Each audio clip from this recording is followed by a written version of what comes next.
हमारे मानवा की शुरुआत होती है और हम हमारे मेन कैरेक्टर को देखते हैं। वो बहुत ज्यादा थक चुका था क्योंकि वो सीढ़ियां चढ़ रहा था और वो अपनी पीठ पर एक बड़ी सी मशीन को रखा हुआ था। वो कहता है कि मैं बस पहुंच गया, अब बस मुझे इसको फोर्थ फ्लोर पर लेकर जाना है। वो फोर्थ फ्लोर पर ले जाता है। उसका दोस्त कहता है कि तू ये कचरा कहाँ से उठा कर ले आया। वो कहता है कि क्या तूने इसको अभी तक अच्छे से देखा नहीं है। हमारे मेन कैरेक्टर का नाम है जिन टाए क्यों और वो 27 साल का है। पेशे से वो एक एफ रैंक हंटर है। उसका दोस्त कहता है कि टाए क्यों मेरे दोस्त, मुझे लगता है कि तुम्हें कुछ गलतफहमी हो गई है। उसके दोस्त का नाम है सोंग जिनहो और वो 30 साल का है और वो अपना यूनिवर्सिटी का एग्जाम 7 सालों से दोबारा दे रहा है क्योंकि वो फेल हो जाता है। जिनहो कहता है कि शीट ही शीट, किसी को जमीन के अंदर खोद कर शीट निकालने की जरूरत नहीं है ताकि वो देख सके कि वो शीट है कि नहीं। तुम ऐसे ही बता सकते हो कि शीट शीट होती है। टाई क्यों कहता है कि लेकिन फिर भी मुझे पैसों की जरूरत है। जिन्हो कहता है कि वहीं पर रुक जाओ, अब हम हमारी दोस्ती के बीच में इसकी वजह से लड़ाई क्यों डाले। टाई क्यों गुस्सा आ जाता है।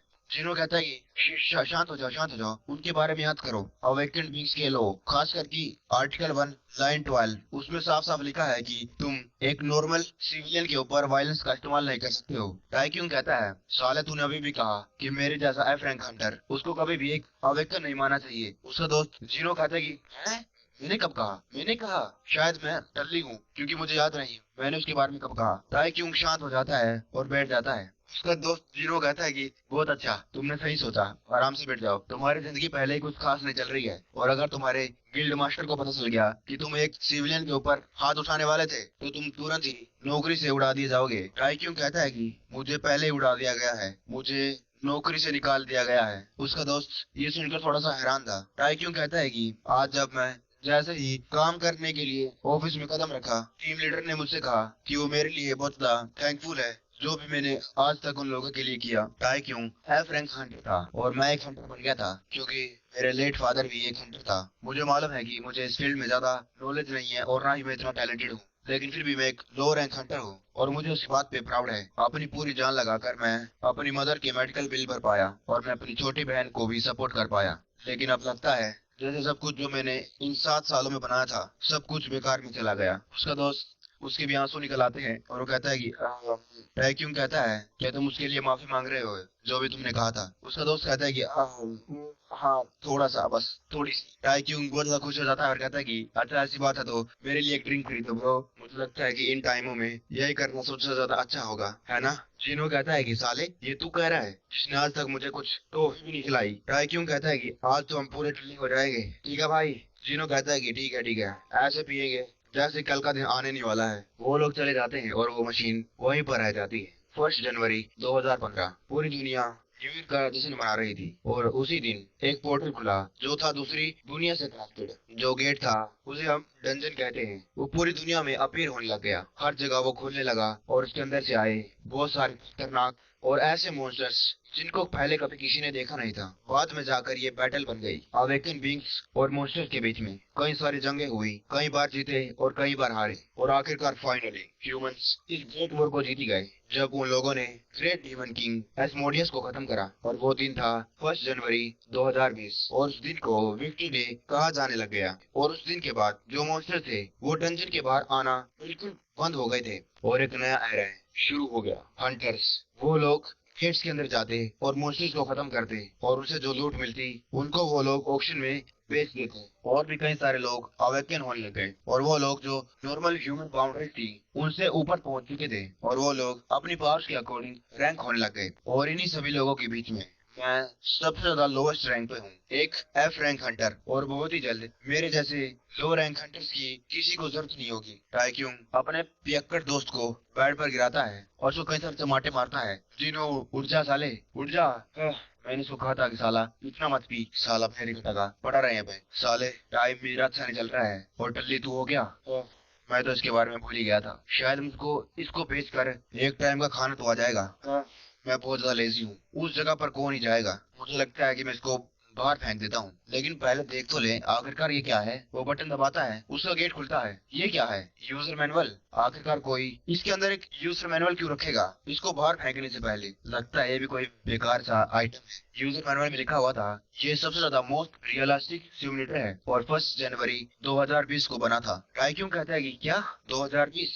ये तो वही साल है जिस साल में ये वॉर खत्म हुई थी। शायद प्रिंटिंग में ही गड़बड़ है, क्योंकि कोई पागल ही होगा जो उस टाइम में ऐसी चीज डेवलप कर रहा होगा। अगला पेज पलटा जाता है, उस पे वार्निंग लिखा हुआ था। उसमें लिखा था जो प्लेयर है इसको लॉग आउट नहीं कर पाएगा। अगर वो गेम में मर गया तो वो अपनी रियल लाइफ में मर जाएगा। टाइक्यून वहीं पर बैठकर यूजर मैनुअल को पढ़ने लगता है और एक ही सेकंड बाद वो उसे फेंक देता है और कहता है कि ये साला क्या चीज है, मैं तो सोने जा रहा हूँ। वहीं पर सो जाता है, लेकिन उसका दोस्त बार बार खराटे मार रहा, कभी पाद मार रहा, जिसकी वजह से टाइक्यून को नींद नहीं आती है और वो कहता है कि साला बस, मैं इसको मारना चाहता हूँ बहुत ज्यादा पूरी तरीके से। एक मिनट, ये कैप्सूल काश इसके अंदर की आवाज ना पहुंचे। टाइक्यून उसके अंदर बैठ जाता है और वीआर हेडसेट भी पहन लेता है। क्या बात है, यहाँ तो कुछ आवाज नहीं आ रही है। साला कितने बात मार रहा था, अब कोई आवाज नहीं आ रही है। वाह, अंदर तो बहुत ना कंफर्टेबल है। अब मुझे कल क्या करना चाहिए, क्या काम करूंगा मैं? अगर तुम किसी गिल्ड के पार्ट नहीं हो तो तुम्हें सुबह जल्दी जाकर लाइन में लगना होगा कमीशन ऑफिस के सामने, ताकि कोई रिक्वेस्ट में काम मिल सके।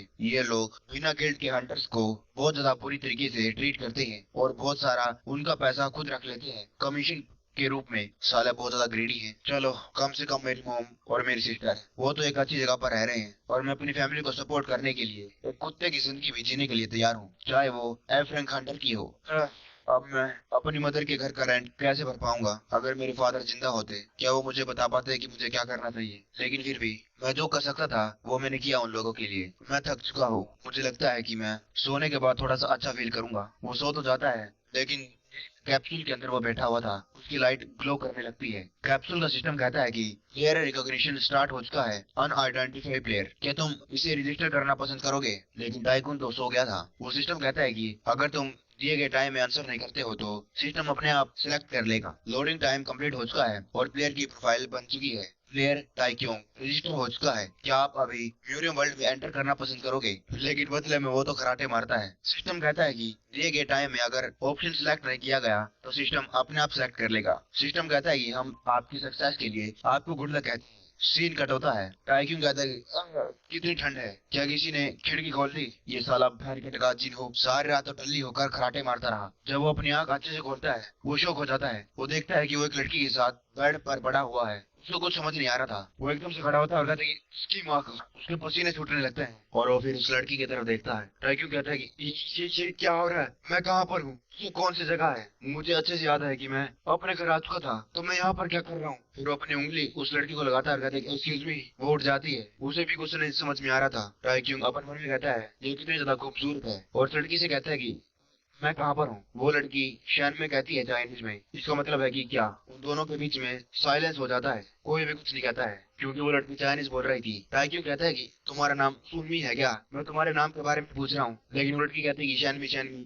वो लड़की कहती है कि नी जाओ शाओ शैनमी। टाइक्यून कहता है कि अच्छा तो तुम चाइनीज बोल रही हो। शिट, मुझे तो ये लैंग्वेज आती नहीं, अब मैं इसके साथ कैसे बात करूं? तभी उसके सामने सिस्टम विंडो पॉपअप होती है। उसके अंदर क्या था कि आपके पास कई सारे अनरीड मैसेज हैं, क्या आप उनको रीड करना पसंद करेंगे? और ये देखकर टाइक्यून शॉक हो जाता है।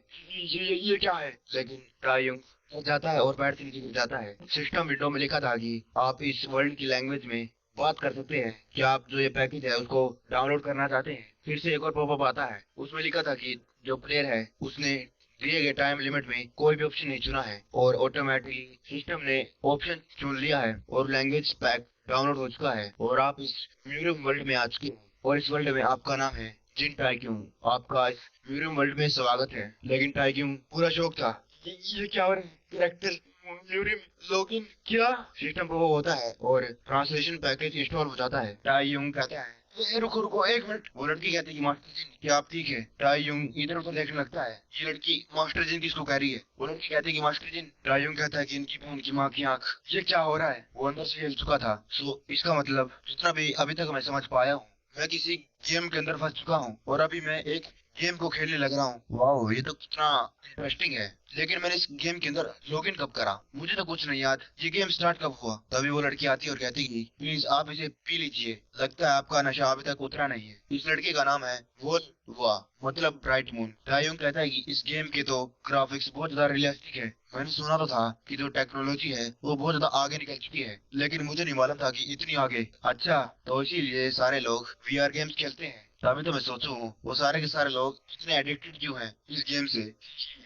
वोल्वा उसकी तरफ घूर कर देखती है। टाइक्यून कहता है कि क्या हुआ, कुछ गलत है क्या? वोल्वा कहती कि मुझे लगता है कि मैं खुद कंफ्यूज हूँ। मास्टर जिन, आप आज बहुत ज्यादा अजीब एक्टिंग कर रहे हैं। तायुंग अपन मन में कहता है कि ये मुझे मास्टर जिन कह रही है, ये तो एक सिर्फ गेम है, लेकिन सुनने में कितना ज्यादा अजीब लग रहा है। तायुंग कहता है कि क्या अजीब लग रहा है मेरे बारे में। वोल्वा कहती है कि मुझे नहीं मालूम, सब कुछ ऐसा लग रहा है कि आप पागल हो गए हैं या फिर आपका दिमाग खराब हो गया है। आप मुझसे इतनी ज्यादा फॉर्मली बात कर रहे हैं, इसीलिए मुझे कुछ समझ नहीं आ रहा है कि आपके साथ अभी क्या हो रहा है। सिस्टम विंडो पॉपअप होती है, उसके अंदर लिखा था real quest has begin.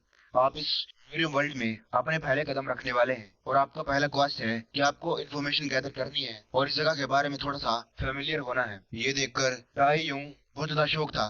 Gather information और अपनी सराउंडिंग के अराउंड मुझे फेमिलियराइज होना है, इसका क्या मतलब? ये किस प्रकार का ट्यूटोरियल है?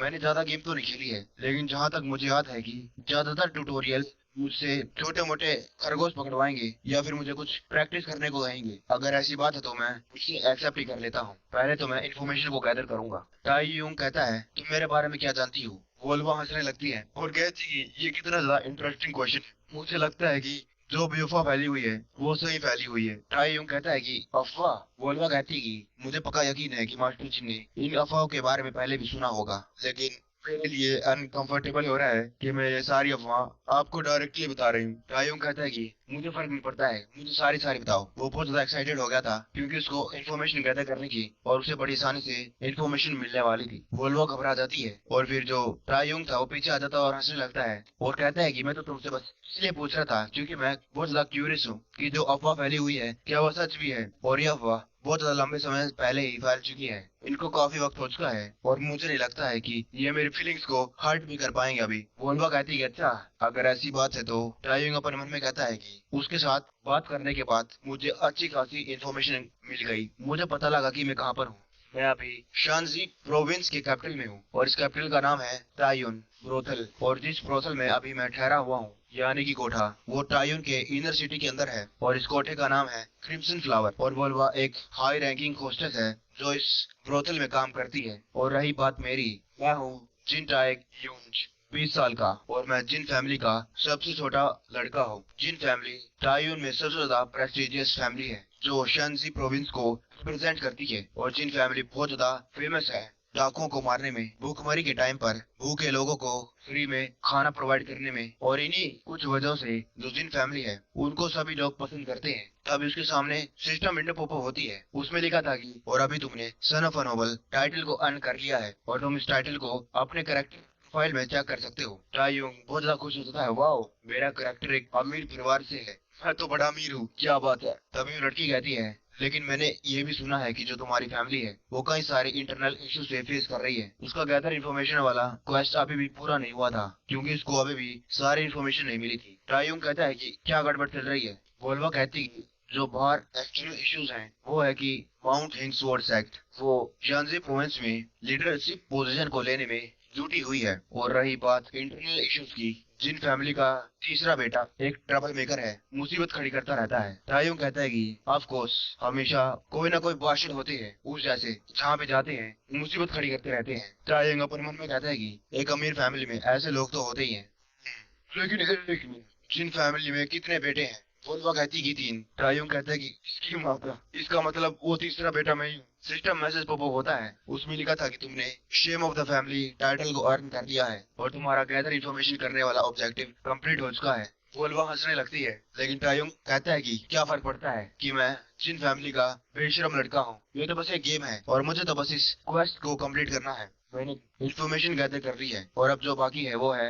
मुझे इस सराउंडिंग में फेमिलराइज होना है। वोल्वा टायुंग को देखती है, कभी तो वो खुश हो जाता है कभी वो घबरा जाता है, ये क्या हो रहा है? वोल्वा कहती है कि मास्टर जिन, मुझे ऐसा कहने के लिए मुझे माफ कर देना, लेकिन आप एक पागल इडियट की तरह बिहेव कर रहे हैं, क्यों ना हम थोड़ा सा आराम कर लें? टायुंग कहते हैं कि एक मिनट, ये मैं क्या कर रहा हूँ, ये मैं क्या कर रहा हूँ? मैं एक गेम खेल रहा हूँ, मुझे तो एक नौकरी ढूंढने में फोकस करना होगा। फिर वो खड़ा होता है और पीछे मुड़कर वोल्वा को देखता है और अपने मन में कहता है कि लेकिन ये गेम कितनी ज्यादा बढ़िया है, मुझे बड़ा मजा आया। वो स्माइल देता है और अपनी उंगली ऊपर करते हुए कहता है कि लॉक आउट। कमरे में सन्नाटा छा जाता है और थोड़ी देर बाद टायुंग कहता है कि ये क्या हो रहा है, ये काम क्यों नहीं कर रहा है? मुझे लॉग आउट करना है। Log out? क्या हो गया? क्या मैंने इसको गलत कह दिया? LOGOUT, log out, log out, log out. वोल्वा को वो समझ नहीं आ रहा था ये मैं क्या देख रही हूँ। टायोंग कहता है कि लॉग आउट। तभी उसके सामने सिस्टम विंडो पॉपअप होती है। वो एक नहीं कई सारी थी और उसमें लिखा था कि ये इम्पॉसिबल है, आप लॉग आउट नहीं कर सकते हैं। टायोंग बहुत ज्यादा शॉक हो जाता है। क्या इसका क्या मतलब? क्या मैंने वो कर दिया जो मुझे नहीं करना चाहिए था? ये सिस्टम में एरर कैसे आ गया? ये क्या हो रहा है? सिस्टम क्या लैग हो रहा है? इस सारा कैप्सूल में कुछ गड़बड़ है। मुझे इसको कभी लेकर ही नहीं आना था। साला मुझे कचरा में पड़ा मिल गया। मुझे लगा थोड़ा सा पैसे कमा लूंगा। मुझे इसको तुरंत घर से बाहर फेंक देना चाहिए था जब जिन्होंने कहा था कि ये कचरा है। इसकी माँ का। और वो साले यूजर मैनुअल। एक मिनट, मैंने यूजर मैनुअल पढ़ा था। उसमें क्या लिखा था? वार्निंग, प्लेयर एक बार लॉग इन करने के बाद लॉग आउट नहीं कर पाएगा अपनी मर्जी से, और अगर इस गेम में वो प्लेयर मर गया तो वो रियल लाइफ में भी मर जाएगा। टाई युंग अपने घुटनों पर आ जाता है। वो पूरा शौक हो गया था। मैं गेम में फंस चुका हूँ।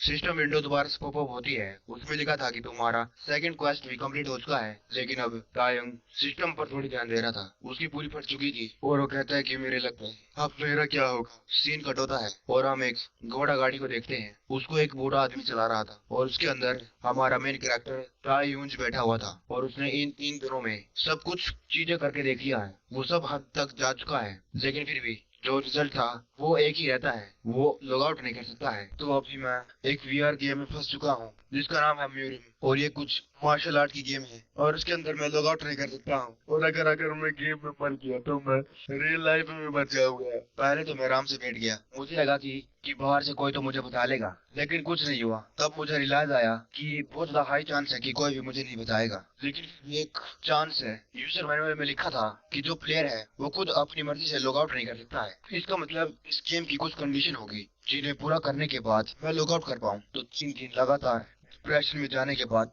मैंने एक सोल्यूशन ढूंढा। मुझे इस क्वेस्ट को पूरा करने में फोकस करना होगा ताकि मैं लेवल अप हूँ, और ऐसा करने के लिए मुझे एक ऐसी जगह ढूंढनी होगी जहाँ मेरी लाइफ डेंजर में ना हो, जहाँ कई सारे लोग मेरी मदद करने के लिए तैयार हों और मुझे मालूम है कि वो जगह कहाँ है। ठीक है, अगर मैं शांत रहूंगा और फोकस, तो मैं अपने रियल वर्ल्ड में वापस पहुंच पाऊंगा। मैं कर सकता हूँ। क्वेस्ट मेन्यू ओपन हो, विंडो पॉपअप होती है। उसमें लिखा था कि क्या तुम सेकंड ट्यूटोरियल को स्टार्ट करना चाहते हो? टायोन कहता है कि हाँ। उसका दूसरा ट्यूटोरियल क्वेस्ट था कि उसको स्टेटस पॉइंट जो सिस्टम ने दिए हैं उसको अपनी एबिलिटी के अंदर डालने होंगे। टायोन कहता है कि आपकी बार जो ऑब्जेक्टिव है इतना ज्यादा भी मुश्किल नहीं है। कैरेक्टर प्रोफाइल ओपन करो। उसकी कैरेक्टर प्रोफाइल ओपन होती है। उसका लेवल 10 था। उसका नाम जिन टाई युंग, और वो थर्ड रेट वॉरियर है। उसका फेम 0 है और उसके पास टाइटल है सन ऑफ अ नोबल और शेम ऑफ द फैमिली। उसका strength, agility, charm, stamina, intelligence की सब कुछ 10 पॉइंट है और अभी उसके पास 100 पॉइंट बाकी है। टायोंग कहता है कि ये क्या है? इस म्यूजियम में मैं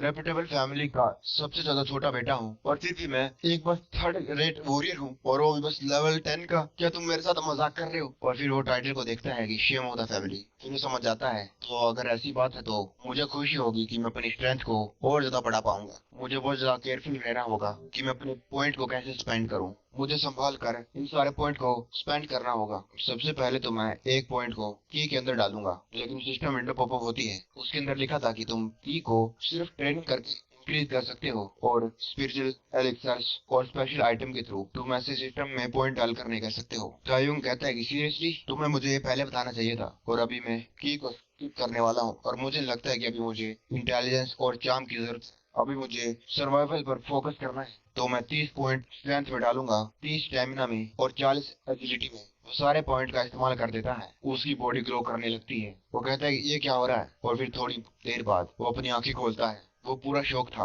वो कहता है कि अवेकनिंग, ये तो सेम अवेकनिंग है जो 7 साल पहले हुई थी मेरे साथ, और मैं इस जगह पर अवेकन क्यों हो रहा हूँ? सिस्टम विंडो पॉपअप होती है। उसमें लिखा था कि तुम अभी सेकंड रेट वॉरियर बन चुके हो। तुमने सिस्टम का सेकंड क्वेस्ट भी कंप्लीट कर लिया है। टायोंग कहता है कि पहले मुझे अपनी प्रेजेंट सिचुएशन पर फोकस करना होगा। सिस्टम स्किल्स को ओपन करो। विंडो पॉपअप होती है। उसकी कल्टीवेशन, जो उसकी जिन फैमिली की कल्टीवेशन टेक्निक थी वो अनअवेलेबल थी। उसकी मार्शल आर्ट, जिन फैमिली स्पीड टेक्निक, जिन फैमिली फुटवर्क टेक्निक, सभी की सभी अनअवेलेबल थी, क्योंकि उसने बहुत ज्यादा लंबे समय से इन टेक्निक को प्रैक्टिस नहीं करा है। इसलिए सब कुछ वो भूल चुका है, और इसकी वजह से बेचारे की आत्मा निकल गई। क्या तुम लोग सीरियस हो? हाँ।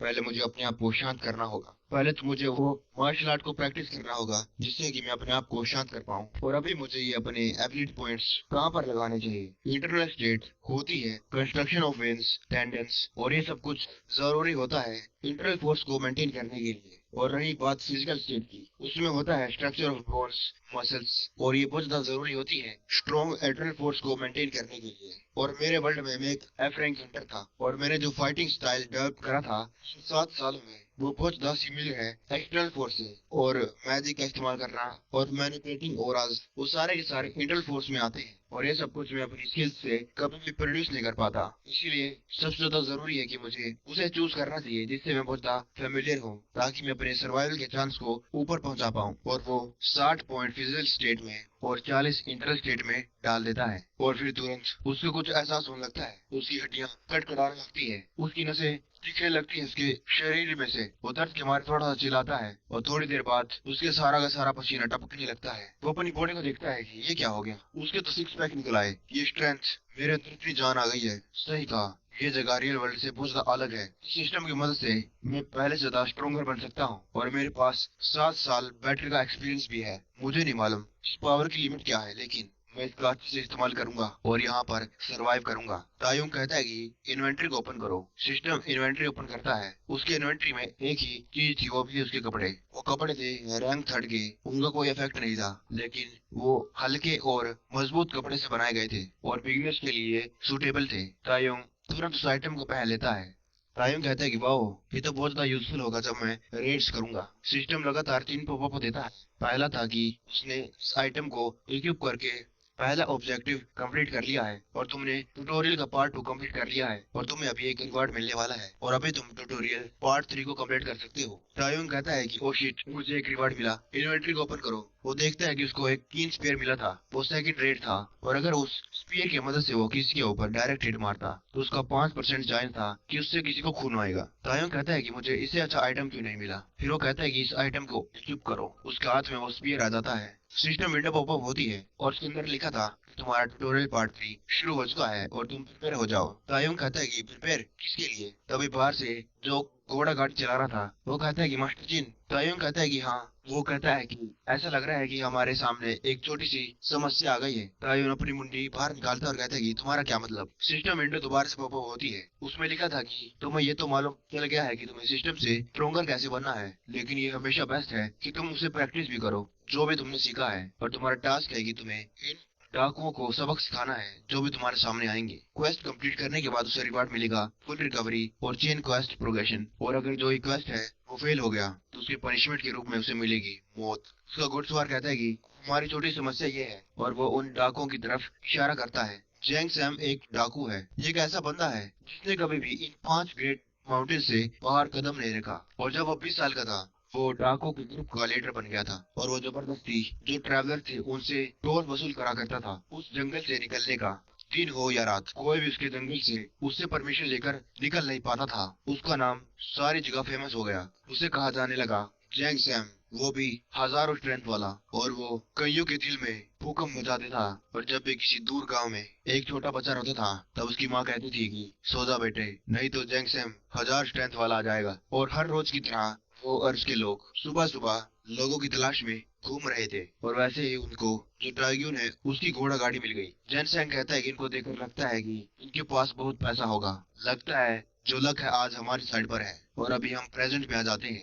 जैनसेंग चिल्ला कर कहता है कि जो भी तुम्हारे पास है हमारे हवाले कर दो। उसका घुड़सवार कहता है कि ये सारे मिलकर 6 हैं, और ऐसा देखने में लगता है कि ये लोगों ने जानबूझकर हम पर अटैक करा है। टायुंग बहुत घबरा जाता है, ये 6 है। लेकिन उसका घुड़सवार बिल्कुल भी डर नहीं खा रहा था। वो कहता है कि इस जैसे डाकू यहाँ पर तो बस आम बात है, लेकिन ये मेरा पहली बार है कि मैं इनको इस रीजन में देख रहा हूँ। टायोन कहता है कि वो क्यों। वो घुड़सवार कहता है क्योंकि इन 5 ग्रेट माउंटेन्स के बाहर उन लोगों के लिए ये सुसाइड जैसा होता है कि वो किसी मार्शल आर्ट फैमिली के मेंबर पर अटैक करे। और इन सालों की इतनी हिम्मत, ये लोग पागल हो चुके हैं कि वो जिन फैमिली की टेरिटरी में चोरी करने की सोचे। टायोन अपने मन में कहता है कि वो इसीलिए क्योंकि ये लोग ट्यूटोरियल ने भेजे हुए हैं और ये साइड कैरेक्टर हैं। फिर वो सोचने लगता है कि क्या इस बुड्ढे के पास कुछ ऐसा तरीका है, क्या इसने कुछ छुपा रखा है, इसे तो इस सिचुएशन में जरा सा भी डर नहीं लग रहा है। फिर वो कहता है कि क्या मैं लोगों को अकेले ही संभाल लूं। टायोन अपने मन में कहता है कि अच्छा, क्योंकि ये एक मार्शल मास्टर है, ये कोई नॉर्मल घुड़सवार नहीं है जैसा कि मैंने वोल्वा के बारे में सोचा था। उसने मुझे एक बेहतरीन मार्शल मास्टर के साथ भेजा है। वो मेरे बारे में कितना सोचती है। तब वो जैनसेंग राव चलाकर कहता है कि सालो बास्टर्ड, क्या तुम लोगों ने सुना नहीं, मैंने क्या कहा? फिर वो घुड़सवार कहता है कि साले तेरे अंदर कितनी अकड़ भरी हुई है, तेरे जैसा घटिया डाकू हमारा रास्ता रोकता है, तेरी इतनी हिम्मत, जितने भी तूने बुरे काम करे हैं उसके लिए तो मुझे तेरी आंखें निकाल लेनी चाहिए और तेरे शरीर के छोटे छोटे छोटे छोटे छोटे टुकड़ों में काट कर चील कौवों को खिला देना चाहिए और तेरी जो आगे की 9 जनरेशन हैं उनको खत्म कर दूंगा मैं। जो जनसंघ था डाकू वो ये सब कुछ चुपचाप सुन रहा था और फिर कहता है कि जैसे कि तेरी धमकी से मैं डर गया, तो किसी राजा महाराजा को लेके जा रहा है क्या? जरा उसका चेहरा तो देखो, कौन है वो घुड़सवार कहता है कि तो ये कहकर बहुत ज्यादा जल्दी पछताने वाला है, क्योंकि उनका चेहरा देखने के बाद लोग जिंदा नहीं बचते हैं। सैमजंग कहता है कि ठीक है, मैं समझ गया, अभी जल्दी करो और मुझे दिखाओ कि वो साला पहनका टका है कौन। वो घुड़सवार कहता है कि साले गधों कहीं के, इतनी अकड़ भरी हुई है तुम्हारे अंदर। लेकिन पीछे खिड़की में से थोड़ी सी मुंडी बाहर निकाल कर टायुंग देख रहा था और अपने मन में कहता है कि अब मैं आखिरकार एक मार्शल मास्टर की स्किल देख पाऊंगा। वो सब कुछ ये देख रहा था तभी वो घुड़सवार तुम दबा के पीछे भाग कर आ जाता है। ताएं अपने मन में कहता है ये क्या हो रहा है, ये वापस क्यों आ रहा है? और घुड़सवार उसके सामने झुकता है और कहता है कि ऐसा लगता है कि अब आपको ही मास्टर बाहर आना होगा और इनको सबक सिखाना होगा। तायुन का कहता है क्या मैं? और घुड़सवार का गेट खोलता है और कहता है कि इन लोगों को पता होना चाहिए कि वो किसके साथ पंगा ले रहे हैं। आप उनको अपनी खतरनाक पावर दिखा दो जो आपके पास है। इन सालों की इतनी हिम्मत उन लोगों ने यंग मास्टर को रोक दिया है, वो इसलिए क्योंकि इन लोगों ने कभी मार्शल मास्टर की ट्रू पावर नहीं देखी। आपको इनको अच्छा सबक सिखाना चाहिए। The heavenly chill blade. मैंने आपकी कई सारी कहानियां सुनी हैं। जब आप 20 साल के थे तब आप बहुत ज्यादा जीनियस स्वर्ड्समैन बन चुके थे जिसने peak of the museum world reach कर लिया था, और आपकी ये कहानियां सुनकर यंग मास्टर इस बूढ़े का दिल गदगद भर आया। तायुन अपने मन में कहता है कि heavenly chin blade a genius swordsman, ये बुढ़ा किसकी बात कर रहा है? तायुन कहता है कि मुझे लगता है कि आप कुछ गलत समझ बैठे हैं। वो घुड़सवार उन डाकुओं की तरफ मुड़ता और कहता है कि सालो बास्टर्ड्स, क्या तुम लोगों को अभी तक नहीं मालूम ये बंदा है कौन? ये है सेकंड सन जिन फैमिली का। तायुन कहता है कि रुको, सेकंड? मैं सेकंड नहीं हूँ। लेकिन वो घुड़सवार नहीं सुनता है और कहता है कि ये है हेवनली चिन ब्लेड, मास्टर जिन मुक्योंग। तायुंग कहता है कि मैं तायुंग हूँ। वो घुड़सवार कहता है कि क्या कहा तुमने? तायुंग कहता है कि मैं आपको कब से बताने की कोशिश कर रहा था कि मैं जिन मो नहीं हूँ, मैं जिन तायुंग हूँ। और घुड़सवार कहता है कि जिन तायुंग, क्या तुम उसी बकवास यूजलेस थर्ड सन के बारे में बात कर रहे हो? वो कहता है कि हाँ। और ये सुनकर जो घुड़सवार था वही पर बेहोश हो जाता है। तायुंग अपने मन में कहता है कि मैं ही कहता था कि मैंने इस बुड्ढे को एक मार्शल मास्टर सोचा। जो डाकू थे वो जोर जोर से हंसने लगते। जैनसेंग कहता है कि मुझे नहीं मालूम कि तुम सच्ची में थर्ड सन हो, लेकिन मैं तुम्हें जिंदा छोड़ दूंगा अगर तुम हमारी बात मानोगे। लेकिन टायुंग सिस्टम विंडो को देखता है, उसके अंदर अगर उसने इस क्वेस्ट को फेल कर दिया तो वो मर जाएगा। टायुंग अपने मन में कहता है कि ये 6 और मैं 1, हालांकि मैंने एक साथ 6 गोबलिन्स के साथ फाइट कर रखी है, लेकिन ये लोग अलग हैं। जैनसेंग अपने एक डाकू से कहता है कि जरा देखो, ये बुड्ढा हमें देखकर बेहोश हो गया है।